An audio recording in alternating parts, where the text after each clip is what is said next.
pull lui the button. Okay. Thank you. Madame, you answer, please. Thank you very much. Can you hear me okay? Okay. I don't need to interpret myself. Okay. Honored representatives, my name is Sunny Jacobs, and the only reason that I'm able to appear before you today is because I was innocent of the crime for which I was convicted and condemned to death. Although it took 17 years and the help of lawyers who worked for many years for free and friends who believed in my innocence, we were finally able to prove that I was wrongly convicted and I was ultimately released. This took place in the United States, in the state of Florida. When I was sentenced to death, the jury was not able to be unanimous in sentencing me to death. And in those days, it was a requirement that the jury be unanimous in order to hand down a death sentence. So the jury recommendation was for life. And but the judge sentenced me to death anyway. Many years later, I was told by one of the jurors that one of the reasons that they wanted to sentence me to death was to make an example of a woman. Because I was the only woman with a sentence of death at the time, I was placed in solitary confinement in a separate building from all the rest of the prisoners, where I was not allowed to speak or have contact with anyone except the guards, who were under orders not to speak to me. My living conditions were much more harsh than the men's. I only got out of my cell twice a week for a brief shower and a short period outside with a guard who was under orders not to speak to me. I got no commissary or exercise or social privileges, and I was only allowed 2 books in my cell, a law book and a Christian Bible. When I discovered that the men had many more benefits than I did, I filed a federal lawsuit on the basis of my gender, and I ultimately won that lawsuit. And I had to be allowed similar benefits to the men, which they reluctantly gave me only after transferring me to a different prison. I would remain in solitary confinement for the next 5 years. Statistically, we know that women are sentenced more harshly than men for the same crime. We know that women do more time on the same sentence as men, and their conditions are more harsh, including limited access to hygiene materials and such as toilet paper and monthly necessities. I had been nursing my 10-month-old daughter at the time of my arrest. I was given no assistance for that conditions, so I did it in secret, in the nights, and I couldn't bring myself to throw the milk away because it was the food that my body made for my baby.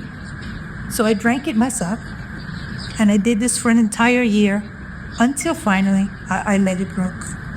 I didn't have the benefit of neighbors or anyone to talk to or anyone with whom I could share my feelings and my fears, the hopes, dreams, or my anger, or occasional hopelessness.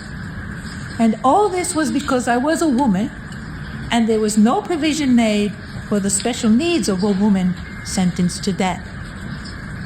And this problem exists to this day. Evidence. I was never allowed a phone call, so I wasn't able to speak to my 9-year-old son, whose life was completely devastated by these situations. When I finally did get to hold a visit, it was outside with no shade and no amenities. When it was time to leave, my son held on to me and cried because he did not want to leave. He said he would rather stay there in my cell with me. After the visit, I was so burnt by the sun that my skin peeled for 2 weeks after. From arrest to legal process, and all during the time on death row, a woman's treatment is not harsh. And along with each person sentenced to death is another woman, the person's mother.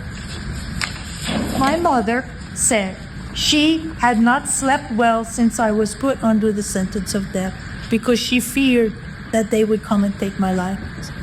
She said that even people's sympathy was too painful. Eventually, my family had to move to a place where people didn't know them or what had happened to her there. Most women who are sentenced to death have families, children receive no counseling or assistance, either during the process of trial or afterwards. In the United States, if they have no family to take them in, they'll be put into foster care or group homes. In other countries, there's no provision made for them whatsoever, and they often end up on the street. Most of all, the families of the people sentenced to death are impacted in overwhelmingly negative ways. The parents face the shame of the community. The children face the ridicule of their classmates, and all towards what? And revenge. The false promise of closure. We still all have to live with the effects of the original violence, as well as the further violence of the death penalty, which in the United States was registered as homicide in the death certificate. From the point of view of a woman, the death penalty only creates another mother grieving for her child. And in the case of a woman, most likely it also creates a child grieving for its mother. What has been accomplished that couldn't be accomplished by less violent means?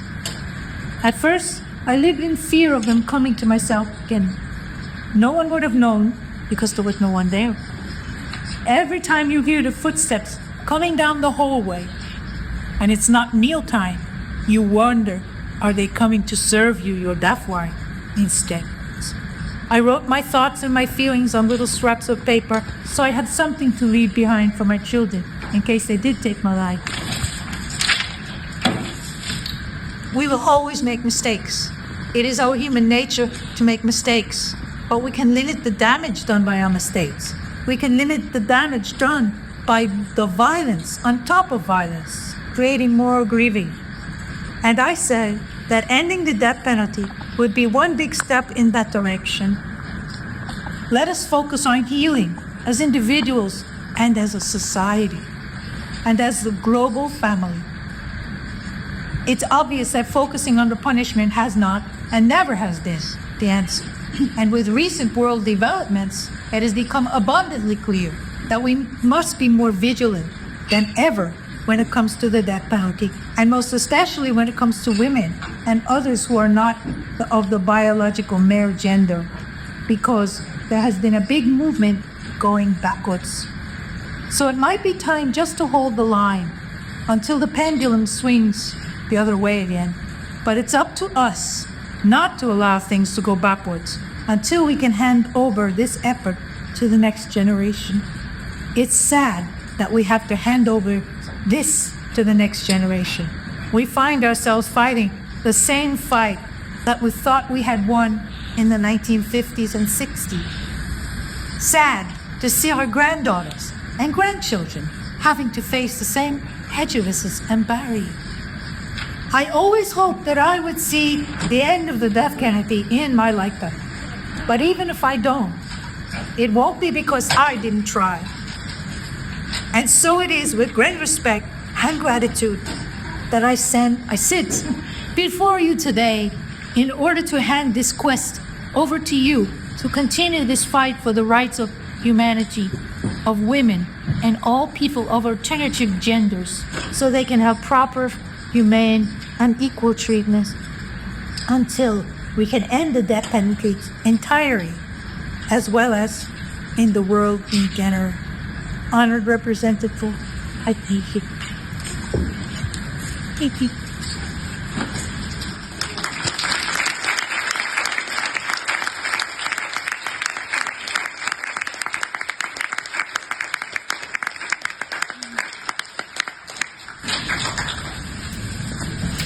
Dear Madam Jacobs, we are all very moved by your testimony, and I must say I disturbed listening to you that indeed this